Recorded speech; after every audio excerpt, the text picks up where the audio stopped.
Bismillahirrahmanirrahim. Assalamualaikum warahmatullahi wabarakatuh and hello everyone. So, we are the students from University Teknologi Mara Kedah and we are from the group of KBA 2493A.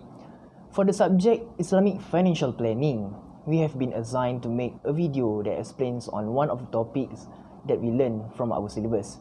And for this group assignment, we have picked a topic known as Personal Investment Instrument. So, my name is Muhammad Najuan bin Nanyan and I will talk about the introduction of investment as well as the risk and return. So, please stay tuned. Okay, Bismillahirrahmanirrahim. Assalamualaikum warahmatullahi wabarakatuh. My name is Muhammad Najuan bin Nanyan and I'm from KBA 2493A. So, as for today, I'm going to explain to you guys on the introduction to investment and also on the risk and return. So, first and foremost, what is investment? Investment is financial planning that involves risks taken by the people involved in this kind of activity. Investment can be done either individually by means of only made by a person, or it can also be made by any body organization, such as the companies. Investment is made for the purpose to gain the positive return, but in this case, if they gain a positive value of return, they might gain more wealth as compared to the capital that has been spent. But if they gain a negative value of return, they might incur loss or receive back the amount of the capital being spent. So, who may engage in investment? Investment can be done by anyone who is of a sound mind and matured by means of having knowledge on handling his or her or their financial activity. In other words, we can also say that these people are financially independent. The people who make such investment are known as investor. However, before one making an investment, it is necessary for the person to know their financial status, objective or financial goals, and the level of risk of the investment that one want to take. Investment can be divided into 5 categories. They are financial or real assets, high or low risk, short or long term, direct or indirect, and lastly is debt or ownership. Okay, next, let's proceed with return. So, what is return? Return is the benefit gained from doing such activity as investment. We can also call it as income or profit from making an investment. In this case, investor normally gain their return over some of the period of time stated in the agreement. There is a method by which the people can calculate the amount of return that they might earn from making an investment. Holding period return, or HPR, is the total return earned from an investment over a certain period of time. Holding period return, or HPR, also provide us with a formula for us to calculate the amount of return that one might get. So, the formula is HPR is equal to I plus bracket SP minus PP bracket times with 100 and divided it by PP. So, in this formula, I stands for income, SP stands for selling price, and PP stands for purchasing price. So, here is for example. Abu bought Sharia compliant shares listed in Bursa Malaysia 2 years ago, totaling 25,000 ringgit.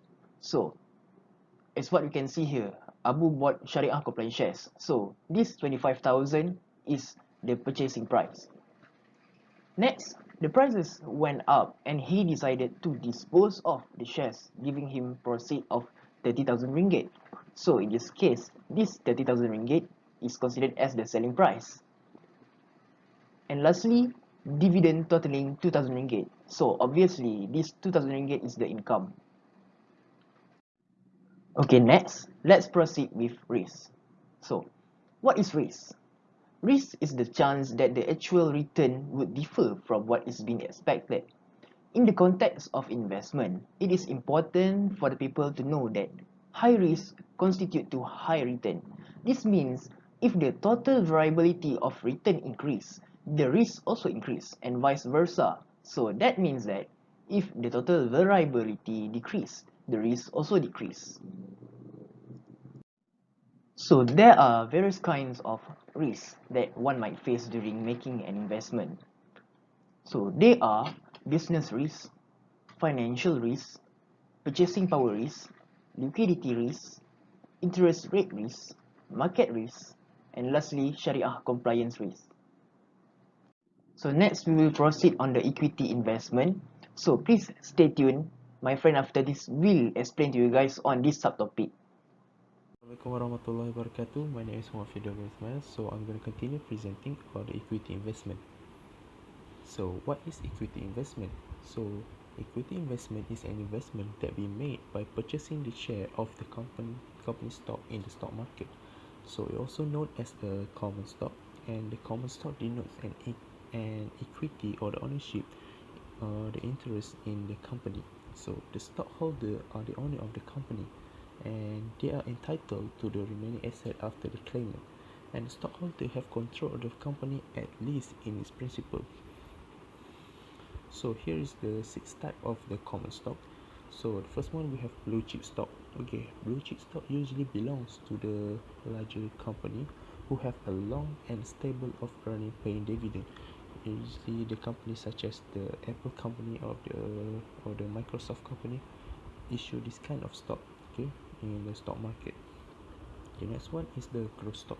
So company that in the growth phase usually issue this kind of stock, and they usually pay a small dividend toward its stockholder, as they use the profit, okay, to use they use the profit to improve the company, and usually the company under the growth phase have a higher in the sale percentage. The next one is the income stock. So income stock have the higher and the stable in paying the dividend to its stockholder, because usually the company that reach the maturity phase, okay, issue this kind of stock. So for example of the company that issue the income stock is like Amazon, okay. Next one is the cyclical stock. So the cyclical stock is more responsive to the changes of the economy. So in simple, we can say that if the economy is good, stable in the country, so they will pay a high dividend, okay, to its stakeholder. However, if the economy is bad, okay, in a certain country, so they will pay a lower dividend to its stockholder. So for example, a company like like restaurant or airlines, okay, use this kind of stock. The next one is the defensive stock. So defensive stock is quite contrast from the psychological stock. So as it does not affected by the changing in economy, and the stock is stable even in the bad economy, so they pay a stable dividend, okay, even though the economy is bad uh, in the country. Next one, the last one is the speculative stock. So the speculative stock, it moves drastically due to both fundamental and psychological factor, and it can be quite risky. So you need to be careful and you need to study in order to invest under the speculative stock. Next is investing in the stock market. So in Malaysia, we have Bursa Malaysia Security Berhad that provide facilities for the investor to trade in the stock market through the main market and the S market. So formerly, the S market, also known as the Master Exchange, and in the main market we have the main board and the second board that have been merged, and under this they have 11 sector, okay, that have been divided into 11 sector for the investor to invest which kind of sector that they like, okay. Okay, another important thing under the equity investment is the stock performance indicator, or also known as indices. So indices is the technical indicator that we use to indicate rate of change of a stock over a specific time period, okay. It being used by the investor to observe the stock market performance, okay. And it helps for the investor to make a trading decision. So this kind of indicator help to indicate or evaluate the performance of the company under a specific period of time, and it helps the investor to make a decision. Okay, another important thing for the Muslim investor is the Sharia screening process. Okay, it provides the guideline to screen out companies conducting non-Sharia compliant business activity, and also the criteria exclude the company whose financial do not meet the minimum acceptable level. Okay, and another thing is that it must free from the riba, okay, or the excessive profit, gharar, uncertainty, maisir, gambling, non-permissible products such as the wine and pig or pork, and also drugs. Next is entertainment that is contravened with the Sharia. Next is conventional insurance because it's also related to the riba. And the last one is produce and selling tobacco. Okay, we have to avoid this kind of element in the company, okay, as a Muslim investor. Okay, here is the advantages of the common stock. So the first one is a high return because if you invest in the stable company or in the right company, you will receive a higher return in its dividend. Next one is the voting and preemptive right.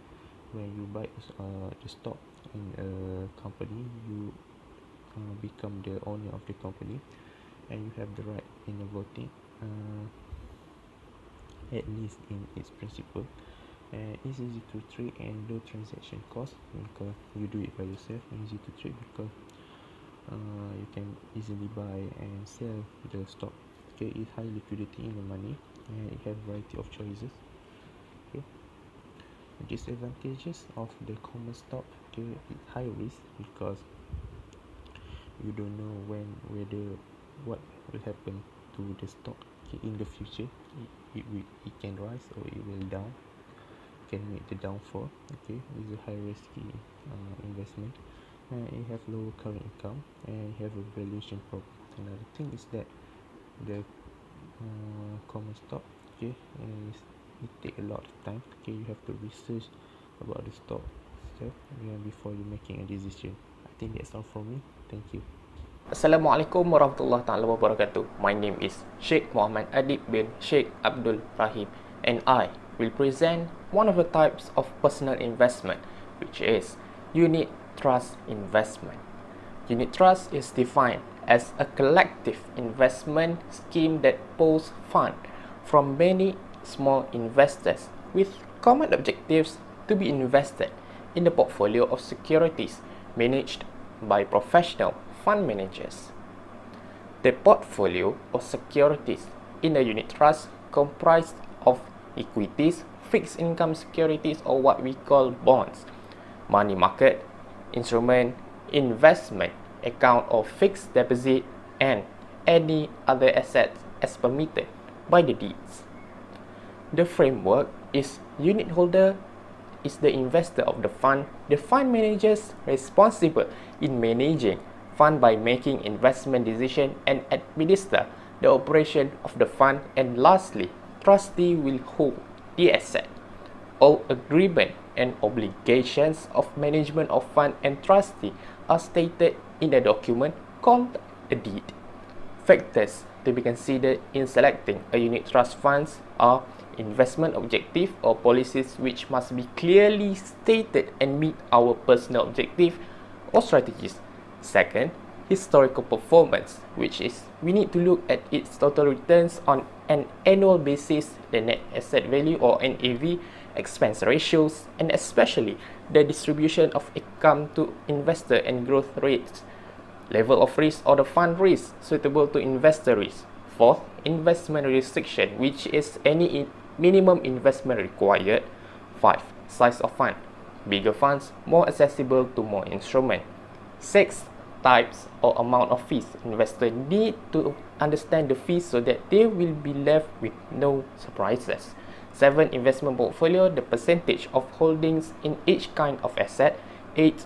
Track performance of management, who are the board of directors and key management team, especially the fund manager, auditor, and trustee. There are many advantages of a unit trust investment that should most of the investors. One, small capital requirement. Unit trust is very affordable. The initial investment can be as low as 500 or 1000 ringgit. Second, professional management. The fund is managed by seasoned and professional fund managers, most of whom base their decision on careful analysis and testing. Third, diversification. Many types of assets are available because of the larger pool of capital. Thus, danger is minimized with more usability. Fourth, liquidity, which means the unit trust can be easily purchased and redeemed. 5. Proper recording and reporting.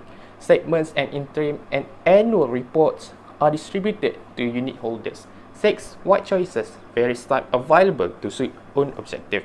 7. Reasonable returns and risks. It can be better than other investment on the long-term basis. The unit trust investment also had its disadvantages. It is strongly affected by stock market performance, particularly unit trust investing in equities. Second, highly controlled by fund managers and no participation of decision making. Third, costly because there are various fees charged such as initial service charge, trustee fee, management expenses and brokerage fee. Fourth, slow investment. Price movement not quick, not suitable for short-term and aggressive investor. Last but not least, the rights of unit holders. First, entitlement to the allocation of profits such as dividends and incentive, and any increase in unit value. Second, call for a meeting of the unit holders to vote for the removal of manager or trustee. Third, entitled to a cooling off period, which is a period where an investor may revoke the transaction and receive full refund if not satisfied, normally about 6 business days. 4. Entitled to receive interim and annual report. I think that's all from me, and I hope with my explanation you'll be thinking what you will do with your money. Assalamualaikum warahmatullahi wabarakatuh. My name is Haaziq Matiin bin Ismail, and I will cover subtopic property investment and short-term investment. Okay, first of all, what is property investment? Property investment or real estate investing involve the purchases, ownership, management, rental, and or sale of the real estate for the profit. And investment property can be long-term endeavor or a short-term investment. So, successful property investment requires skill, a lot of research and education, and risk, but it can be calculated. The way in which an investment property is used has a significant impact on its value. So, investors sometimes conduct studies to determine the best and the most profitable. Next is the advantages of the property investment. The first one is provide high rental income, high price appreciation, also can be used as a collateral, minimal cash required, good hedge against inflation, and are capable. So, property investment have a stable income, not like other investment that are influenced by the economy. Property investment also are capable that we can renovate the property to add the value and to increase our income. In order to have a good and stable income from the property investment, investors need to consider the several factors when they want to invest to the property. One of them is the price, location, physical condition, size and type, type of ownership, personal preference, and other intangible factors. High price, high price of the property will give high income to the investor. Strategic locations such as at the town with full of accessibility also will increase the income for the investor. Good and quality condition of the property need to be considered of by the investor. Next is type, size and type. Size of size and the type of the property also need to be considered by the investor. Okay, next is short-term investment. What is short-term investment? Short-term investment is investment that can easily be converted to cash. Many short-term investments are sold or converted to cash after a period of only 3 to 12 months. There are, so this is the common example of the short-term investment, that is money market accounts, government bonds and treasury bills. So usually these investments are high quality and highly liquid asset or investment vehicle. So there is no perfect of investment vehicle in this world. So as an investor, we need to investigate and to have a strategy when we want to invest. So there are four categories of short-term investment. One of them is saving instruments, depository instrument, money market instrument, and the selected fixed income security. Okay, there are several advantages of the short-term investment. One of them is for the liquidity purpose. Short-term investment are easily to convert to the money or cash compared to the property investment that are low liquidity asset that need a long time when we need money. Other than that, short-term investment also low risk investment have many choice such as government bonds, treasury bills and many more. And short-term investment also have attractive return for the investor. Okay, next is the disadvantages of the short-term investment. One of them is short-term investment provide low return income. Short-term investment also come with high cost due to the high transaction volume, such as for the commission fee. Tax and inflation also will reduce the return earned from the short-term investment.